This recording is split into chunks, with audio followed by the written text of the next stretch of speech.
ಪಶುವೈದ್ಯಾಧಿಕಾರಿಗಳ ನೇಮಕಾತಿ ಹಗರಣ, ಕೆಪಿಎಸ್ಸಿ ಕಚೇರಿ ಸೇರಿದಂತೆ 21 ಕಡೆ ಇಡಿ ದಾಳಿ. ವಿಚಾರಣೆಗೆ ಸಹಕರಿಸದೇ ಇದ್ದಿದ್ದಕ್ಕೆ ಶಿವಶಂಕರಪ್ಪ ವಶಕ್ಕೆ.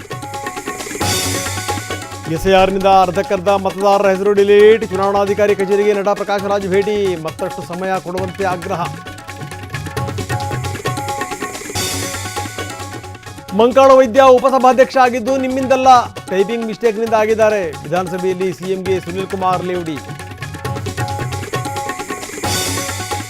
ಬಿಡದಿ ಟೌನ್ಶಿಪ್ ನಿರ್ಮಾಣಕ್ಕೆ ವಿರೋಧ, ಫ್ರೀಡಂ ಪಾರ್ಕ್ನಲ್ಲಿ ಜೆಡಿಎಸ್ ರಣಕಹಳೆ.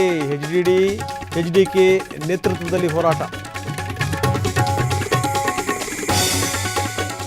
ಪವಿತ್ರ ಗೌಡಗೆ ಜ್ವರ, ಬಿಪಿ ಸ್ವಲ್ಪ ಕಡಿಮೆ ಇದೆ. ಮಹಿಳಾ ಬ್ಯಾಂಕ್ನ ಅಧಿಕಾರಿಗಳಿಂದ ಹೇಳಿಕೆ, ಅಗತ್ಯ ಚಿಕಿತ್ಸೆ ಒದಗಿಸಲು ಜೆಡ್ ಸೂಚನೆ. ಆಹಾರ ಮೆಡಿಸಿನ್ ಗುಣಮಟ್ಟಕ್ಕೆ QR ಕೋಡ್, ಜನಸಾಮಾನ್ಯರಿಗೆ ದೂರು ನೀಡಲು ಅವಕಾಶ.